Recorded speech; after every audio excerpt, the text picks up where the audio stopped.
All right.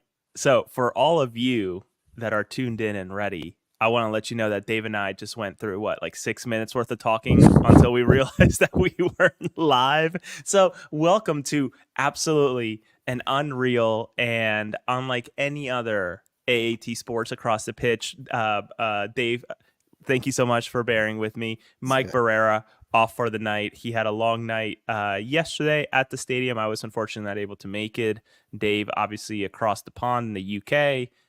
Mike was able to represent AAT sports in person. But let's go ahead and get started once again, Dave. What a disaster of I don't know, close to a month, over a month at this point, right? Philadelphia Union winless since April 6th. The game against Nashville, 2 points out of the last 5 matches. The draw against Atlanta on April 14th and the draw against DC United on May 4th. There's really no way to sugarcoat this. There's no way to put lipstick on top of the pig. This is an awful, awful run of form that the Philadelphia are in. And more importantly, where they have been dropping points at home, especially against Orlando City, Seattle, Real Salt Lake. Dave, give us your thoughts. To me, for the second time, for everybody listening and watching for the first time, what did you make of that performance? I think yesterday was probably the culmination of what we've known for this whole season. This team is terrible defensively, and a team that this team's flipped essentially. It's gone from really solid defensively, being the backbone of your team, knowing that even if this team wasn't going to score goals, they were going to keep them in it long enough that if they had one chance, they could take it. Like last year and even the year before. Like, you'll probably agree with this, Jose. Watching the Union offensively going forward was like pulling teeth at times. It was just not so boring. The play was so directionless. It was so predictable. And but then at the back, you sort of felt like, okay, if they get 2 or 3 chances, they'll take one, and they won't, because we know defensively they're good enough that they can soak up the pressure and they won't concede. It's completely flipped now. This team, and we saw for the first goal with Uar in the great build up in the play. Keeping it simple, moving the ball quickly, the great pass from Harry All-In. Like, offensively, this team's flipped. They've become a very good attacking team, creating lots of chances, taking risks, getting to grey areas. But defensively, I don't know what's happened. Like, the team has just completely flipped and done 180, essentially, where defensively now it's terrible. Glesnes is not nowhere near the same player it was last season. Damien Lowe, again, hasn't had a good time this year, and I know everyone's excited and all praising him for his, standing up to Muriel for being, diving. But at the end of the day, Muriel had the last laugh. His team won. He scored 2 goals, 2 great goals, and Damien Lowe was definitely up for the first goal, just watching his man run off him and score a header. But then for the third goal as well, was again caught flat-footed, as straight from the kickoff, the Union conceded, and he sort of stood there lying in the wake of Muriel, who just sped past him to go 1-1 and score. Like, it's just, again, like, to us, we could probably sit for hours and sort of pick apart the issues with his team, from the performances on the pitch to everything above in terms of recruitment and signings. Because again, I think, as people have probably mentioned on Twitter for the last 24 to 40 hours, people can moan, they can blame Jim Curtin, but Jim Curtin can only work with the tools that he's handed. And if you look at every other roster in the MLS over the last 2 years, since the Union got to the MLS Cup final, or the MLS final, however you want to call it, this is the exact same team that got them there. There has been no changes. You got you got Anderson, who's injured, and then you've got players like Sanders and Garbo, who is playing for the Union too. You've got, it's the exact same team, apart from perhaps Jack McGlynn and Quinn Sullivan are now playing a more prominent role than they were. That is the only difference between this team than now. And I know they've signed Ty Baribo, but he's played like 11 minutes of stoppage time this season. That's it. That's it, man. Like, and that's $1 million. Yeah, that's $700,000 that he's making on a yearly basis. Yeah. Unbelievable amount of money. And that's not me picking up Ty Baribo specifically. I'm just pointing out the disparity in terms of the recruitment. I'm sure we could do this at a later date. But again, Jose, of course, like, we'll get your thoughts of the game, because I know obviously for the second goal, I know you were incredibly frustrated for the second goal as well. Like, it just feels like, the Union are beating themselves. It's like watching the game against Seattle, and I was sitting there watching the highlights, because I had quite a busy week last week, so I didn't get to watch the game until like later in the week. You just look at the highlights of the goals, and it's just such basic defending. Like the first goal, which you see how just walked through the Union. They literally played through the Union. It was like literally everyone just watching them. It was, do you know what I mean? There's no pressure. The Union just sort of like, again, 2 passes they were picked apart, and but again, if it was it's an instance of one thing, you think, okay, fair enough, it's a quality goal they conceded. But when you've looked from the start of the season, when the first goal the Union conceded was Jacob Glesnes scoring from 55 yards on the half volley, again, scoring an own goal, to now, that was probably, I know at the time we were all defending it, but at the time that was probably a good that was a good marker for how bad defensive his team was going to be this season. A couple of data points, and Dave, thank you so much. Winless in their last 5, 2 points out of a possible 15. Last time, and to your point of the Union being sort of a flipped puzzle, let's just call it that, to what they were last year. Last time the Union were held scoreless this year was against Pachuca, and obviously that was CONCACAF Champions Cup, when they went in to Mexico and walked away losing 6-0. So not a good run of form. And there's no hiding it. Though, you could argue that the Atlanta draw was good. DC United draw, not so much. But where's a little bit shocking is losing at home to Seattle, though. That entire thing was sort of a spectacle, right? Resuming a game in the 6th minute, and then ultimately after extra time or added time, whatever you want to call it, it ended up being a full match anyway. So take it or leave it. But this match against Orlando just had a very different vibe to it, right? It honestly felt like a game that was winnable from the get-go, right? It's I think the first time in a long time that the Union have scored first rather than falling behind and having to salvage a draw or having to obviously try to claw back and end up losing anyways. So just some data points there to sort of set the picture of just how not great the picture has gone or has been formed since that Nashville win, right? All the way on April 6th. So it's been a nice bit of time since the Union have been able to say that they won. And Jim Curtin, credit to him, is always very in tune with this, right? Whenever we show up to the press conferences, whether it's, listen, I'm aware we're it's hard to believe that this team was undefeated. The last undefeated team in the league, right? So it's hard to believe that that's what the Union came from, to now having a run of form of the last 5 matches with 2 draws, 3 losses, 3 of the losses at home, which is an unbelievable stat for the Philadelphia Union. So maybe we dive in a little bit deeper now into the Orlando match and talk about, as you sort of alluded to and started to talk about, sort of the match itself. And man, what a disaster of a first half after, let's say, after the 12th minute, right? When Mikel Ua scores, right? I think credit where it's due to see Nate Harriel really come on his own. And Jack McGlynn as well, who I highlighted this morning on Twitter. 2 players who I think, if you're talking about specific performances, were just fantastic, right? The 2 Olympic hopefuls doing what they got to do. Jack with the hockey assist per se, passing the ball to Nate. Nate, very calm. And if you watch that clip over again, just how calm he was to trust and to get that ball with the right pace to Mikel Ua to score the first goal. Can't ask much more than that.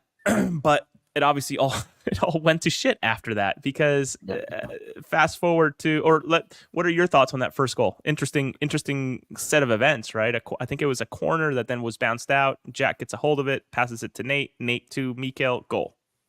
Yeah, it was sort of a weird, I think, as I said, it was good of the Union to sort of, again, regain possession after the call was cleared, and then it was a nice pattern play, I think.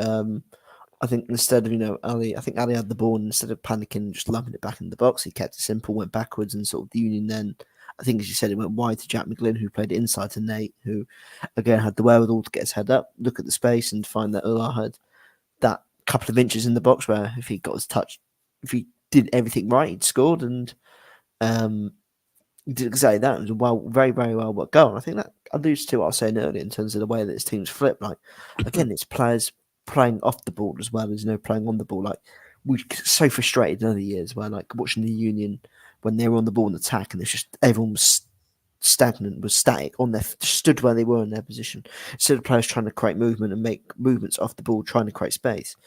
When I was seeing that, which is obviously great to see, and again, it alluded to in the goal there. Again, keep being composed, getting the ball out wide, someone then having the wherewithal to then go out to the right where the space was, then perhaps drag someone else over to create space in the middle. Like, do you know what I mean? Like it was such a nicely well worked goal, and I think that's you know, we're going to be hypercritical in the union as we should be, but again, that's something to be, I guess, somewhat positive about. Is the fact that you look at the style of play that they are playing with going forward at times, and the way they're creating chances. Like that was a big positive in terms of, you know, that's probably one of the big positives of the season, the way that you know playing perhaps a more free flowing game and attack and scoring goals, but. Again, whether it's come at the expense of what we'll allude to now, defensively, just with how bad they've gone. But again, I think it's not just isolated instances where, like, you know, you've overcommitted men forward and you get caught in the counter attack. It's literally just the basics of defending, which the unit continue to fail at time and time again. Yeah, and sort of as we transition to the next game, you're right. It's just mental lapses, probably the best way to describe it. And I think that's sort of the term that Jim has used to folks who are at the press conferences. But fast forward to the first goal, right, for Orlando on the 21st minute. At least I'm using FOTMob. It might be off by a minute or so, the way that these things get recorded. But if I recall, a clearance by Quinn that ended up being, and I don't know what they teach you guys out in England outside of eating like it's still World War I. But when, you know, I was taught soccer, if you're clearing the ball, it has to be high and wide, right? High up to pitch and wide, so it's a throw-in rather than keeping it in play in the middle or anything like that. Quinn Sullivan, last-ditch effort, I don't know. I'm trying to recall the way he cleared it, but not far up the field enough. Did it wide because it went out for a throw-in.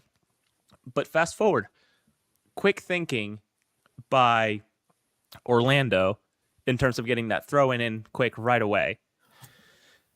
Ball goes up the sideline a little bit further, though I think Jim also alluded that the ball was being thrown in maybe 15 yards further than it should have been, which I get, but I also don't think that that's an excuse for what we then witnessed, Dave, in terms of Damian Lowe, who was, I think, a big character, or maybe the I don't want to say joker, meaning like someone to laugh at, but the anti-hero of the game in a way, right? His joker moment later in the game, but completely caught ball watching, right? With Duncan McGuire coming in and just having a clear header in, and Oliver Semla, bless him, had nothing that he could do when it's a point blank header. And the guy who is was a Blackburn Rovers player for all of 20 minutes and then had to leave the country in that entire thing. Or I think his contract didn't work out for whatever reason in the middle of the flight over. Yeah. If you're in the chat and you remember that story, Tom Bogert, my gosh, yeah. I can't believe how much he had to tweet about that dumb thing. Duncan McGuire, free header in, and Nicolas Lodeiro, who was, in my opinion, man of the match, one of his 3 assists on the night, making the 35-year-old look like he's 21 against the Philadelphia Union. What do you make of that goal outside of, obviously, an unbelievable, careless act by Damian Lowe in terms of keeping track of his man? Yeah, I think, again, it just all stems from, as you sort of said, players switching off when the ball's going out of play and sort of, people staying switched on, keeping an eye on what's actually going on in the game, as opposed to, as you said, getting caught out from the quick throw. Again, they got down the right too easily to then have a free cross into the box, which, again, perhaps Nate Haraldy close enough to the ball. Again, like in that sort of situation, the ball goes quick out wide. Naturally, a player then quickly goes out to try and close down the ball. So they put pressure on the block, try and block across, try and put pressure on the opposition. So, they haven't got the free ball into the box. They can try and. But again, the guy has the time and space to assess his options. Harry's already sort of playing 5 yards off him. He's not gone to press the ball.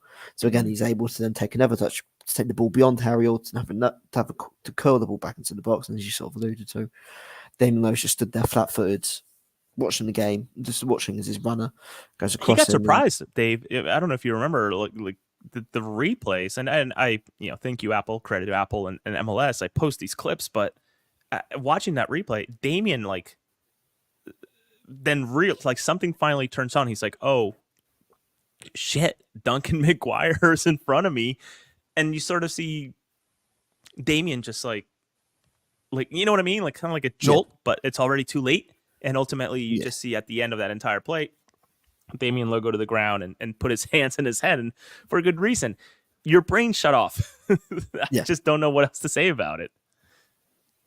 I think again, he's just a brain fart moment. Whenever he stood alongside him, like again, and this could be criticism later on, but could these defensive frailties perhaps be an issue of a lack of defensive leaders at the back? No one taking command of a situation. Like the amount of times this year we've seen goals scored from crosses into the box, and I think it's been one of the Union's main weaknesses this year is the fact that no one's taken control of the situation. Like players allowing strikers and forwards to play in between.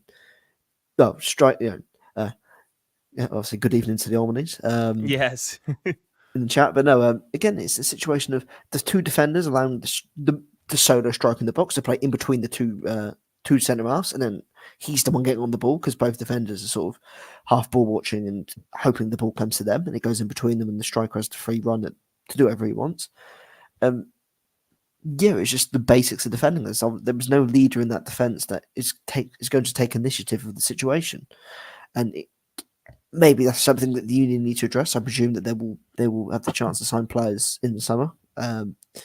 So again, maybe an experienced centre half, whether it's at MLS from the MLS or whether it's from abroad, to come in and actually, actually take some initiative at the back. And I know we have seen that Damien Lowe, Jack Elliott, and Jacob Glasner have all been fantastic. But at a point like this, when you're shipping as many goals as you are, and it's the defenders are looking lost out there, and these are your main guys. These are the guys that for the last 3-4 years we've said this is what our team is built on. Jacob Glasner, Jack Elliott, Damien Lowe last season. This is what our team is built on. It's our centre halves. This is the brick and backbone. Even Jose Martinez, as you were saying yesterday, Jose, the amount of times that his sloppiness has killed this team. Like, this is the backbone of your team. And Andre Blake as well, who struggled with injury and has had his moments this year. That has been the backbone of your team for the last 3, 4, 5 years of the success. And it's somewhat is now the reason why this team is struggling as badly as it is. And again, maybe they do need more of an experienced head in there that can get people switched on, that can actually drill people and have a go, like, critique players when, perhaps these lapses are happening, when, perhaps having a defender to shout before 3 or 4 seconds before the cross goes in, that's your man. Get your man, Martin Striker. Just having that someone, just the voice keeping everyone else's ears the entire game. Like, it's clear this team doesn't have that when the same mistakes are happening over and over again. And it's not criticism of Debora as captain, but typically in the defence, you have that one guy, that one centre half, even if he's not captain. Mm-hmm. He's your lead. He's the Randy Cry. He's the Randy. He's the guy who's going to keep on everyone, making sure, leading from the back. Andy Bedoya can lead the team, but he's going to lead from the back. He's going to instruct the defenders alongside him, Jose Martinez. But again, when it's the same mistakes over and over again, and players are switching off, as you alluded to, being caught flat-footed, and again for the third goal, like even for the third goal, Damien Lowe just watching Muriel, instead of quickly reacting and going, "Oh shit, we've been caught out here," straight from kickoff, I better go over to the ball because that's where it's going. Again, Glasner is pushed up because I don't even know what the hell's happening with that defensive line and the shape there. But like for the third goal, there's that massive gap between two centre halves again, and Muriel's just looks at it and gone, brilliant, I've got a free run in there. Instead of Lowe quickly reacting and trying to get across, he's then caught 5-10 yards away from the ball, and he's in the race, to try and make up for the issue. And unfortunately, we got a quality striker like Luis Muriel, who has performed in the Champions League at the top level of Serie A. He's not going to make a mistake at this level. Yeah, and Dave, as we continue to talk about this game, thank you so much. Valerie, nice to see you again. Always great comments. Janice, you as well. Eric, Kyle, and Jillian. Some more stats for you, right? This is a rare Philadelphia Union type of game with 61% possession, as well as, if you're into the whole expected goals thing, 3.84 versus Orlando's 1.27. For what it's worth, the Philadelphia Union, by all means, should have won. So after that McGuire goal, that free header that Damien Lowe served up for him, we had the Philadelphia Union pretty much had control of the game with 21 minutes of of just prodding and prodding and trying to move along. I know there was a clip I posted too. Once again, Jack McGlynn, incredible vision, incredible left foot, finding Quinn Sullivan on the upper right side of the field, getting the ball back, and then flipping it over to Kai Wagner to try to get across, but obviously not successful. But then we go back to Valerie's comment, right? Jacob, Jack are both experienced players. Totally get that. And it's so easy, I think, and I fall into this little issue myself, Dave. It's so easy to criticize defenders, especially when goals are coming in fast as they have been against the Union. But you also sort of have to question, if that's happening, is it really just a defensive thing in terms of the back four, or is it also a midfield thing, which I think we saw exposed once again with Muriel's first goal, right? And Jim alluded to it, and whether it was the right explanation, I don't know. That's for you to decide. But you have Jose Martinez, I thought was a handball. I don't know what the hell he was thinking with that. With that moment and the penalty spot, he thinks it hit him here. I could have sworn it hit him right here on the bicep. I could be wrong. If you're in the chat watching, thank you. Please let me know what you thought. I thought it was clearly a handball. Jillian was from a bird's eye view watching from the press box. Kyle was with us, the people, the peasants, for the first time in a long, long time. What did you all think? I thought it was clearly a handball, but after that, we get this moment of just, again, insanity in Jose Martinez. And he brings a lot of that, right? Typically helping the Union, right? He had a great game, I think, leading up until that moment, up until those two moments, I should say, with the very close handball. And then second, here we go. Jillian, she thought, and most folks in the press box thought, that it was a handball. I would have said, shit, it's a handball. Having that moment, maybe a little doubt in his head in his play, but then to receive that ball and actually not even receive it, try to pass it back the way he did, obviously gifting the ball to Orlando. And then, as you said, Muriel, top striker, hard to believe. And of course, it had to be against the Philadelphia Union. Muriel's first goal in MLS came against the Philadelphia Union, and it was that strike. I know you sort of talked about it. Any more thoughts in that whole sequence of events, or I guess two sequence of events, which led us to that very first moment in Philadelphia Union history with the first MLS PA announcement with the referee, right? I think that was the moment. It was the no penalty call. No, it was the penalty call for the Union, I believe. Thank you. So we got to wait a little bit longer. Yeah. But what did you make of those two plays, or maybe a minute and a half, 2 minutes of insanity with Jose Martinez there, which we're all so used to?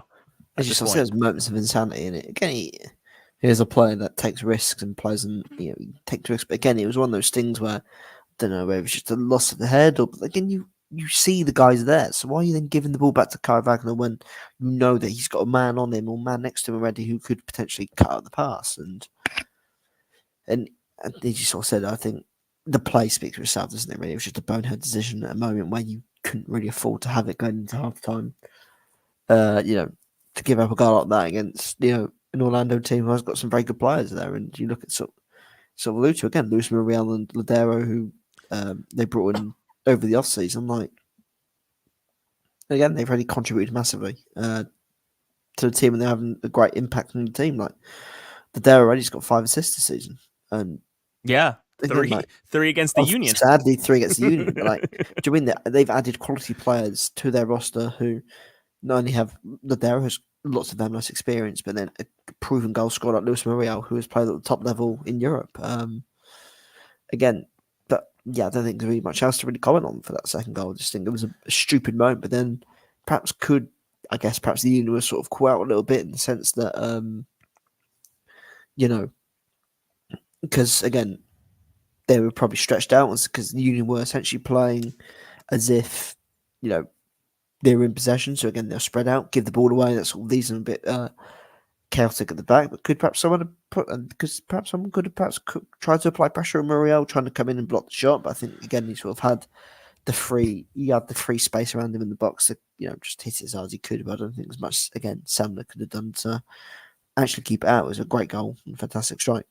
Yeah, and listen, that's not a spot where you expect Jack McGlynn to make an absolute stop, right? In terms of having to defend him. So I don't put any blame whatsoever on Jack McGlynn trying to block Luis Muriel, especially after sort of being in such shock to see Jose Martinez cough up the ball that he did, right? Rather than just hold it or honestly, as I'm sort of replaying the play in my head, I'm thinking to myself, I don't think there was really a whole lot of immediate, pressure on him, hold it or just turn him to the sideline. I can't remember where the body of the defender was technically, but Jose had far better options than try to play it back. And even if trying to play it back, play it so hard that it goes for a corner kick, not leave it in the middle of the field for someone else to come and prey on it. But listen, Dave, we didn't have to wait much longer after halftime to go ahead and see Luis Muriel's brace goal as well as Nico Lodeido's hat trick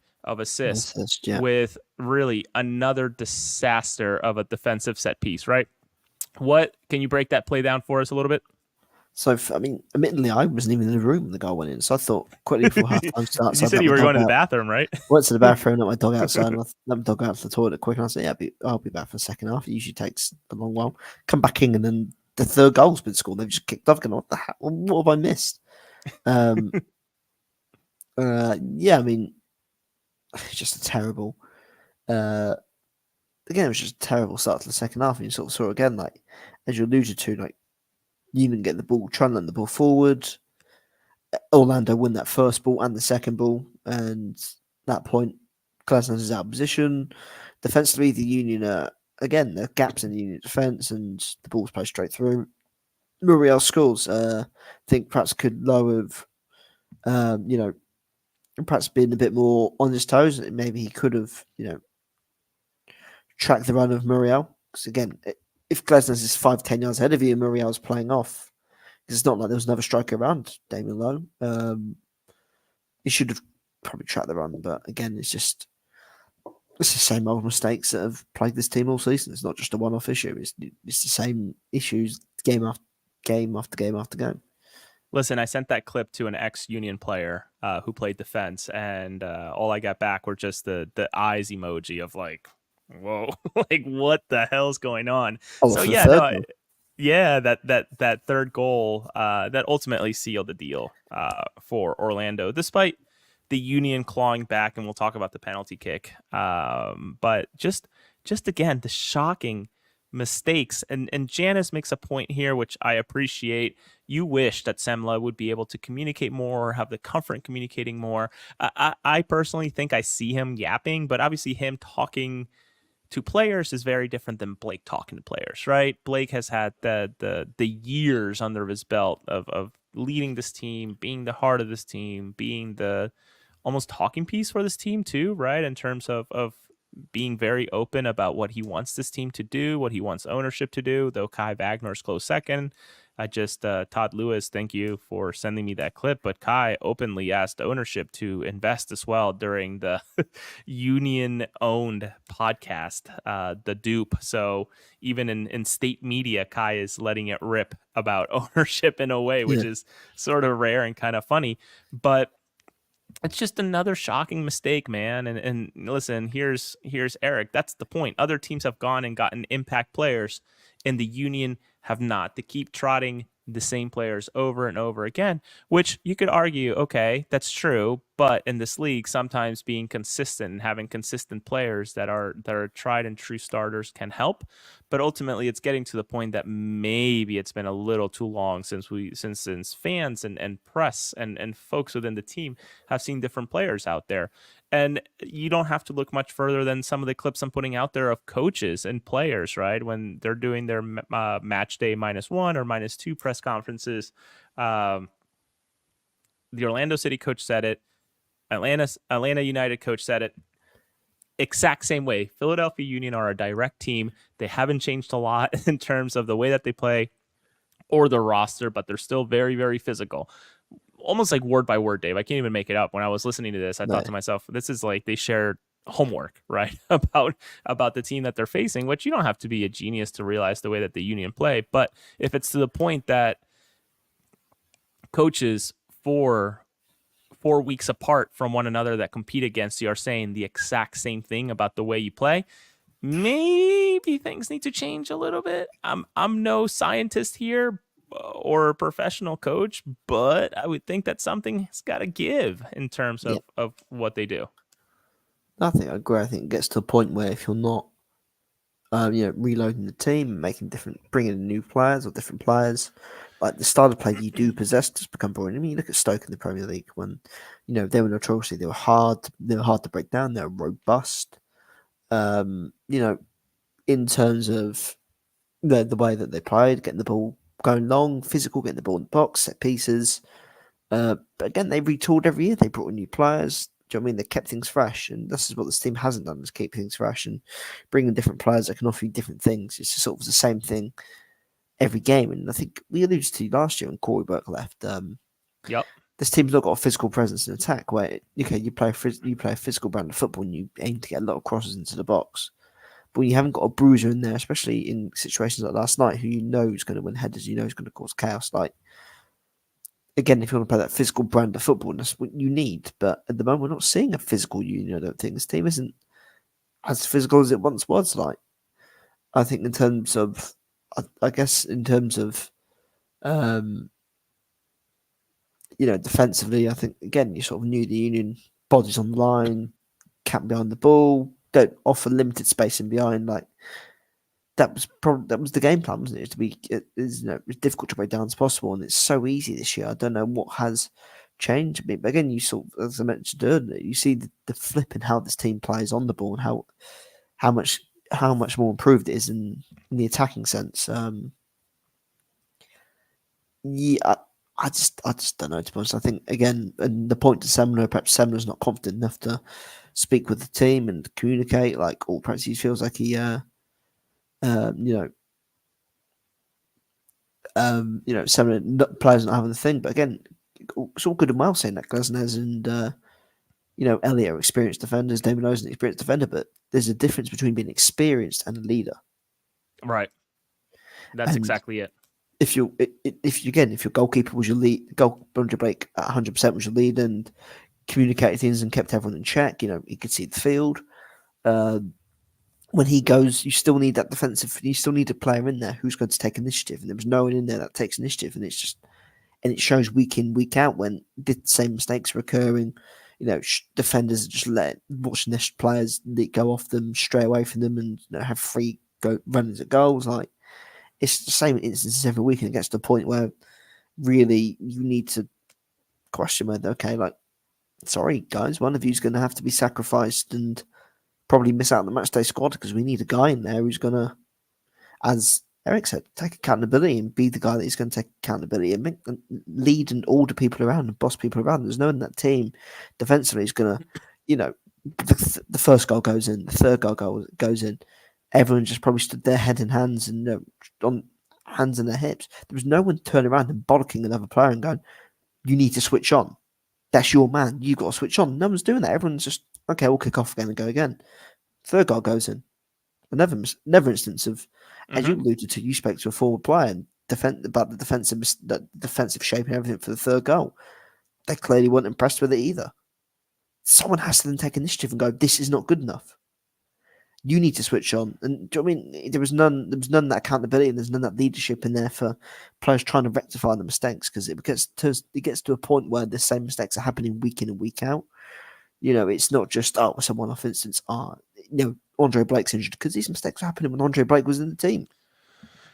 And that's just it, right? And just again, I like to throw in some stats here to paint the picture. The Union, as of right now, and I think we're a little bit over a quarter of the season, sit in that last spot to make the playoffs. But interestingly enough, have and are tied for the third best goal differential in the East right now with a +2, and only because as the game finished up, Daniel Gastag, 3 years to the day, scores his 58th goal for the Philadelphia Union. So congratulations to him. Again, kind of surreal that it was 3 years in the day, though frankly, as we saw later on in the match, could have had 59, but unfortunately missed that penalty kick that I don't. Again, I don't know how they coach you, Dave, out in England, but I was always told low and hard for penalty kicks unless you can hit it top bins, never mid waist, never, waist high or anything like that, because it's the easiest for goalkeepers to get, right? In terms of their width with their arms, or a wingspan is the word I'm looking for. So I don't know what you made of the rest of the game. I think the rest of the game was sort of a shit show, right? Because we saw the Joker moment of Damian Lowe with Luis Muriel trying to sell it, Yeah. the iconic, I think going to be iconic and deep into Union lore in terms of that small clip of Damian Lowe mocking Luis Muriel when he dove.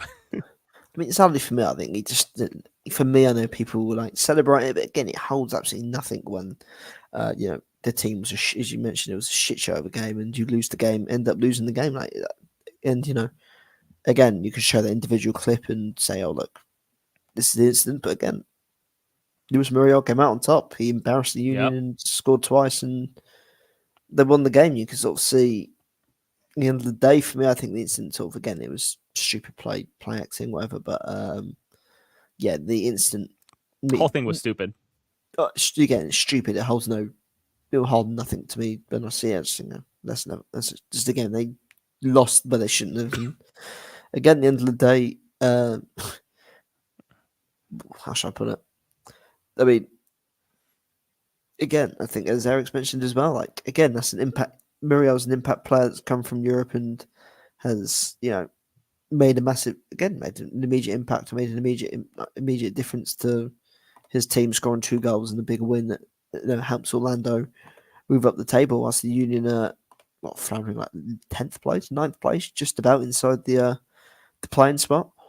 Yeah, that would be the play-in that spot, brings, right? Yeah, and that's that where win for Orlando. That's where Charlotte snuck in last year into Yeah. the playoffs.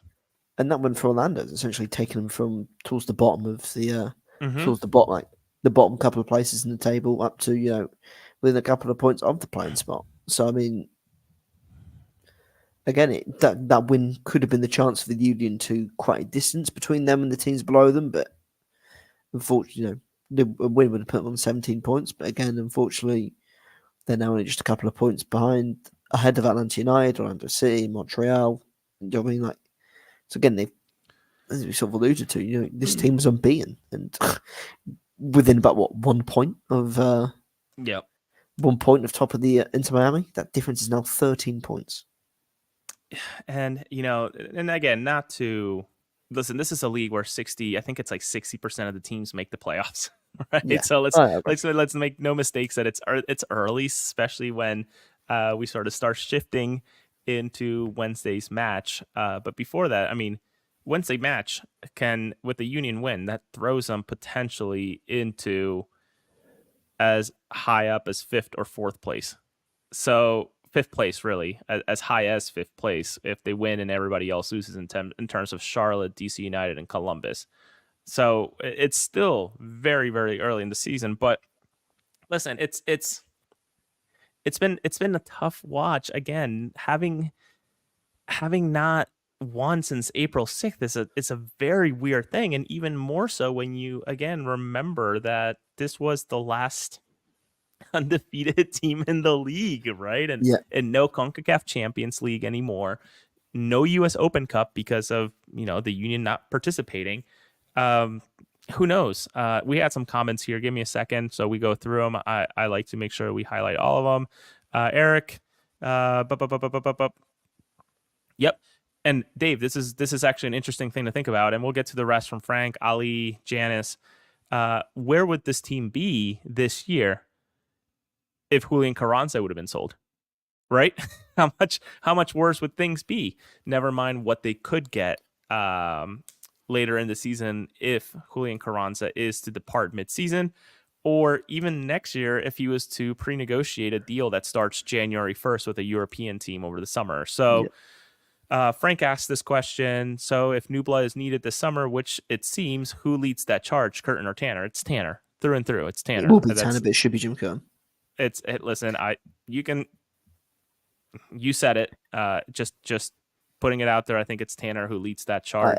I know, I agree. I Uh, think it. Yeah, I yeah. agree. I think it will be Tanner, but as the manager, I believe that as the manager of the team and the person that gets sacked, when the players don't perform, it's you who loses their job. I feel like you should be the one that makes the decisions to the players that you end up using. Because we saw it last year and we've seen it before. Like, big purchases last summer to try and, push on and try and maintain where they were with Pereira and Torres, even Baribo. None of them have worked out unless Baribo somehow becomes. I mean, again, perhaps I don't know the whole setup of the thing, but with the way typically the director of football works is they identify players to bring in and go, this is the players that we're bringing in, this is who they're going to use. You know, clear that's not. I mean, you can obviously see with the way that these signings have gone over the last few years that these aren't players that Jim Curtin either wanted or they weren't players that he was 100% backing of them coming in. I mean, Pereira had about 3 substitute appearances and was binned off. Torres played probably something like 2 games, a couple of substitute appearances, was binned off. I mean, you see Orovic, Baribo again has badly played this season. We all thought he could be the difference maker, if one of the strikers is injured or misses time, which we've seen with both Uar and Carranza this season. He would be the guy that would either step in or take that place and whatever. He hasn't even, he's barely gotten close. And I think if Marcus Anderson was fit for the game yesterday, I don't think Ty Baribo is in the squad. No, probably. I mean, he would be in the roster, but I don't think he would have showed up. Now, come to think of it, give me a second, Ali. We're gonna go to your comment in a second. I'm looking. Jillian, you got a piece of paper while you were there. Was Vasquez part of the roster yesterday? Because that would have been his first ever match day roster, which would be a huge congratulations to him. I'm not seeing him on FOTMob, but I also wasn't there in person, unfortunately. So I'm not sure that David Vasquez made it or not into the game day roster, the 20, I guess. Okay. But Ali, I don't think this is controversial at all. And Dave, you and I can agree. I actually thought up until the Martinez mistake, I thought the game was pretty enjoyable, right? Yes, the Damian Lowe lapse of concentration was awful. But that first half was relatively enjoyable. And again, I don't make much of these trackers or data points. I know Ali is big into these because he knows soccer probably far better than I do. But momentum-wise, it really felt like the Union were doing a good job the first half. And again, they finished the game with 61% possession, which is Jim Curtin's thing now, at least to me. There's no point in possession without penetration. So to keep the ball for 61% of it and only walk away with a loss, not great, right? So, and you're absolutely right. I think the defense is begging for upgrades, and I think that the league shedding light on the contract situation and being super transparent, which again, it's an unbelievable amount of transparency from this league onto where each player and each team stands in terms of contracts is awesome, because it sort of lets folks like myself and everybody really should be looking at that to sort of figure out, okay, well, they're guaranteed up until this year. Is the form of the player good enough to keep and pick up a contract option, or is it time to say goodbye? So I think we're getting to that point here in terms of trying to figure out what the decisions are and what the summer will look like. Janice, we'll talk about that in a minute in terms of Wednesday's roster. Frank, we sort of addressed that already in terms of Jim making the request. I'm sure he makes requests of players, but I don't know where it goes or what it does in terms of Ernst Tanner. And Ali, I don't think you have to look at us for that take, because Dave, I think you were away that day, but myself, Mike, and our good friend Mark Kelkenberg, I think we held a 2-hour session after the match against Pachuca, that 6-0 drubbing, where we were unbelievably disappointed. And again, going back to that game all the way, when was that?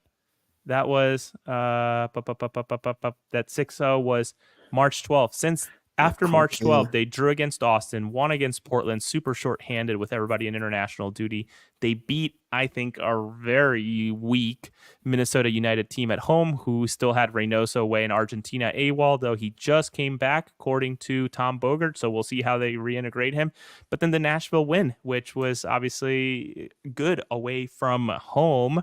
But after that, it's where the wheels fell off, right? Atlanta United, Salt Lake, Seattle, DC, and now Orlando. So, yeah, what a fucking mess. And hey, Janice, you're not wrong. We saw Tyberibo for 6 minutes. So whatever 6 minutes cost the Union, 6 minutes out of $700,000. I'm not sure what the math adds up to, but he's making a lot of money for doing nothing so far this season.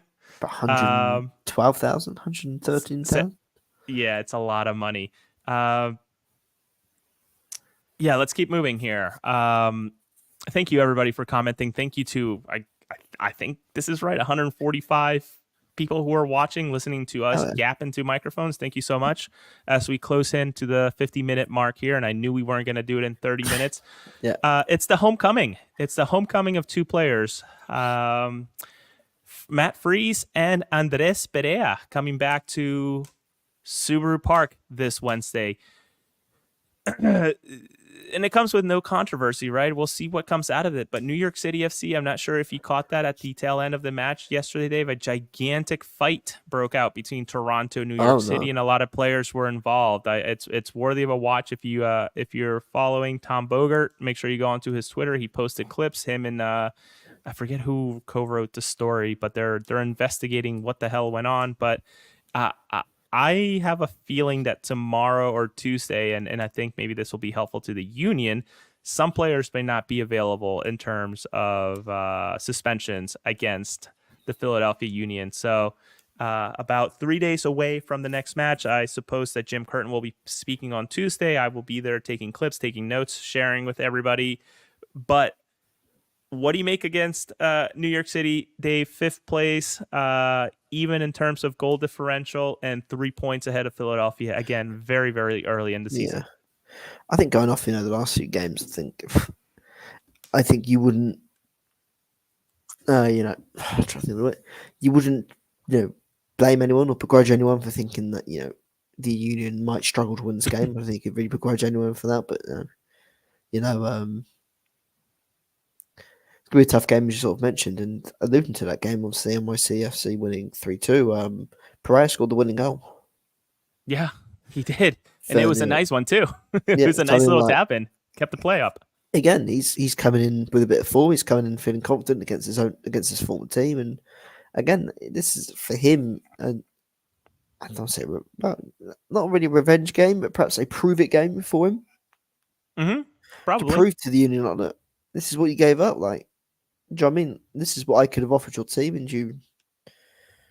this is not what you wanted, essentially. So, I mean, I'm interested. It'd be interesting to see how Pereira plays. But I think, again, I think it will be a tough game, and I think you couldn't blame anyone for not having any confidence or having much confidence in the Union coming out this game with all 3 points. So let's talk about the starting 11, right? We, or the Philadelphia Union, get back Julian Carranza, who I think would be a sure bet to start. So Tyberibo, thank you for your 6 or 7 minutes of playtime. Who comes off after this performance? I think after the performance against Orlando, I think you look at the back four. I don't believe, and I think Jim sort of alluded to it. Jillian, please comment, and Kyle as well. I don't believe that Blake will be available. I think he's probably still a few weeks away. I don't even think he practiced leading into the Orlando match, if I'm remembering Jim Curtin's press conference. I hear that man speak way, way, way too much, and it's starting to all blend together. So let's assume that it's Oliver Semla in the back as the goalkeeper. Hariel Glesnes low out, Jack Elliott in. Though you could argue that you probably send both of them to the sun the way that they're playing lately. Though Damian Lowe more impressingly shocking than the other. Kai Wagner starts. My question to you is, Jose Martinez, what do you do with him in terms of, does he need a break? Do you continue to play him? Obviously something's going on where sure, after that moment of madness, he sort of picked it up, but that moment of madness was ultimately the dagger uh, that doomed the game against Orlando. And Jillian confirms Andre she doesn't think that Andre will be back. Jim mentioned that Elliot would. So I think we can assume that Lowe is out. What do you think about? Let's just talk about the back four here and the midfield. Who's in? Who's out? I think obviously the one change that will be made, as you alluded to, is Jackie in for Damien Lowe. In terms of the rest of the team, is Carranza back or Yep, Carranza should be back. I think it's Carranza should be back? So, one game suspension for 5 yellow now, accumulation. my interesting thing here is obviously Ali Bedoy's been having a lot of game time recently, and he's been playing a lot of games, whether it's through suspensions around the rest of the team, whatever. But will he keep Ali in the team and drop Quinn Sullivan? I mean, again, it was quite clear this year that Ali's position in the team was to be more of a close-out piece or a player, like if needed of an injury crisis. But there's potential, arguably, for the Union to have their best available, in terms of what we thought at the start of the season, to have their best available lineup this week, with Quinn Sullivan on the right, McGlynn on the left, Martinez in the 6, Garsdag behind the 2 strikers of Carranza and Uwa. But will Jim keep Ali Bedoya in the team? Well, Alabedoya has featured in every single match this year. Yeah. And again, he started, I think he started the last 4 or 5 games now. Alejandro Bedoya came in as a substitute against Seattle, played 45 minutes after that disaster. So before that, he had 2 games in a row that he started against Atlanta and Salt Lake, then the Seattle halftime sub, just because of the whole madness of having restart the game the way it did. And then 2 full 90-minute matches against DC United and Orlando. So maybe with the fact it's midweek, he might get his rest. But again, it's Jim. I said we are falling back into that trap of playing Ali Bedoya over perhaps more deserving players, as Ali mentioned. If any player is going to be dropped from this team, you can't drop Uwa because he scored. I don't know. You could drop Uwa. I think you could drop Uwa. I feel like he scored. I think we've seen the Union at the best this year when they played with 2 strikers. Actual strikers, not Quinn. No disrespect to Quinn. I think 2 actual strikers as opposed to perhaps more of like a false 9 or whatever. Like Quinn's role playing as a striker is. The issue is that Bedoya has played well in terms, right? He's going in, and again, not that these metrics are the metrics to go by, because they're just numbers and they're colored, whatever. But FOTMob has him in the 7s to high to like mid 8s in terms of his performances. So he's played fine the times he has come in, and Quinn, as Ali mentions, is undroppable. You're also not going to drop Jack McGlynn. Nope. So where do you put someone like Leon Flock, right? Is it over Bedoya? Is that where it is? Which then begs the question: why did you give Jesus Bueno a new contract if you're not going to play him? Yeah, I agree. So it's such a puzzle, and it's a good problem, right? To have players that should be playing, should be starting, and could be starting on a lot of teams in this league, but just not being able to break through. So as you look at that midfield in terms of Martinez, Bedoya, Gazdag, and McGlynn, I would think Bedoya is the man out, and who comes in, right? Is it Bueno there on the right, or is it Flock? I don't know. And Ali, not a fan of Flock, which is fair. Just something to think about. I mean, I don't know. And I think you drop. Honestly, I think you could drop Uwa. It's his first goal in quite some time, and it is what it is. It's just the way that he's been playing. I do agree, but I think we've also seen the best out of Quinn when he's been playing on the more of the wide right position. Sure. Because again, I think because he's able to get in the game more, he's more space out in those areas. I think, but again, as you sort of mentioned, Ali's probably been playing better. But you'd like to think maybe Jim might give Ali the benefit of the doubt, give him a rest for the game, and then have him fit for the trip to New England. Yep. But for me personally, I'd rather see Quinn out wide, the 2 strikers. I think again, like here we are. Like I think that's just for me how I'd like to see us. that. Well, here's some more statistics to maybe prove a point, and not because I'm being malicious, but Leon Flock, I'm sorry, Mikel Ua, before his goal yesterday, his previous goal was April 14th against Atlanta, and prior to that, March 16th against Austin. So he has not had a great run of games in terms of scoring, playing 18 minutes against Salt Lake, 81 against Seattle, and not doing much and walking away with a yellow card, 24 against DC United.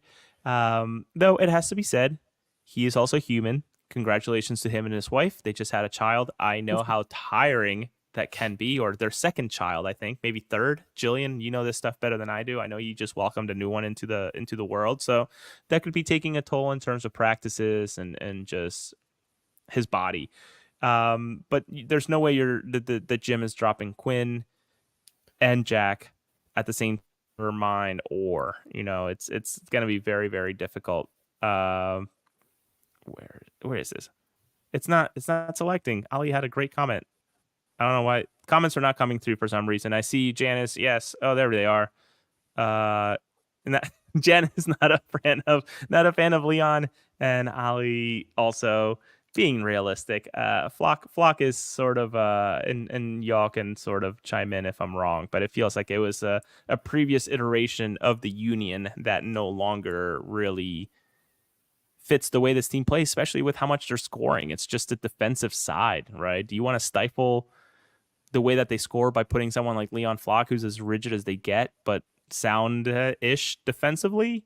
You could argue that could help the defense, but I don't know if the back four just got it together, just 3 out of the 4 string a good game together rather than just 2, and they're the 2 that are in the exterior. Different story. But we'll see. What do you predict? I mean, against New York City, it's gonna be an interesting match. Like I said, I'm predicting. I think it's going to be a draw. I think it's going to be a 1-1 draw. I think we're going to see a lot of mistakes yet again, and it's going to raise some more alarm bells. I think Carranza will score, but I don't know how the Union will piece this together. I think it's just a really, really run of form, and even being at home, I feel like it's going to end up as a draw. Yeah, I'm agree with you with the draw. Probably a 1-1 draw, I think. Okay.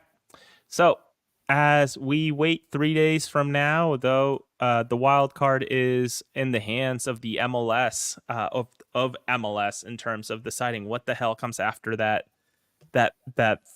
post game fight that happened. Was it in Toronto or was it in New York? I can't remember where it was. But a gigantic fight. It was in Toronto. It was in Toronto, yes, because there was not a baseball field. So we will be waiting. I think everybody will be waiting to see what comes out of that fight, who is available, who's not available for New York City. Though I like to think that the Union will get to see, and Union fans will get to see Matt Freese, who obviously, not a homegrown, I don't believe, but certainly someone who came through the academy, played in the days of Bethlehem Steel, Union 2, and unfortunately made his next step. And unfortunately for the Union, good for him getting time now as a starter for New York City FC.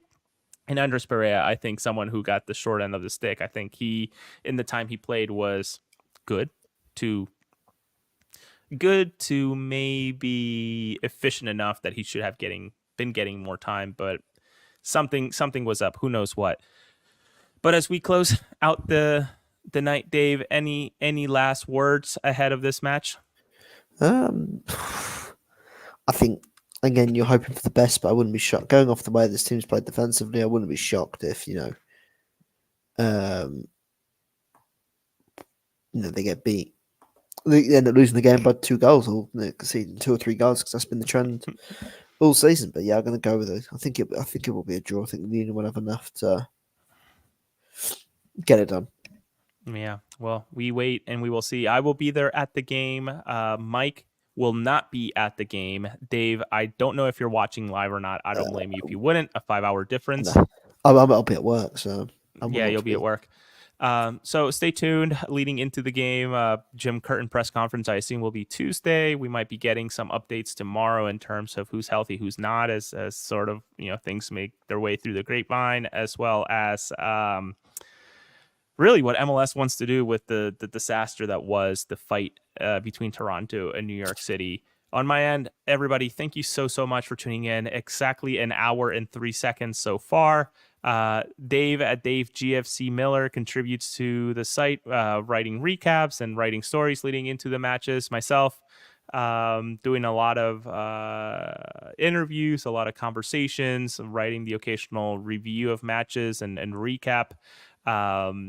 But tomorrow, plug, I will be talking to Andrew Rick, the latest, actually no longer the latest homegrown to sign a deal with, obviously, Kevin Sullivan signing his.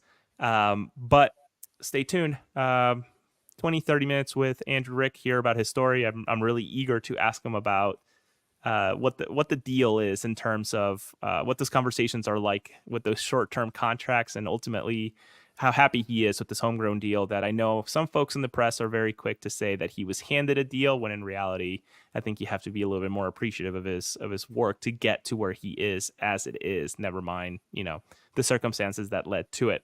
But from across the pitch, Jose Nunez at Jose R. Nunez 91 and at Dave GFC Miller on Twitter. Thank you so much, Janice. Thank you. We really appreciate those types of comments. We're trying to give you honest takes as best as we can and as informed as we can.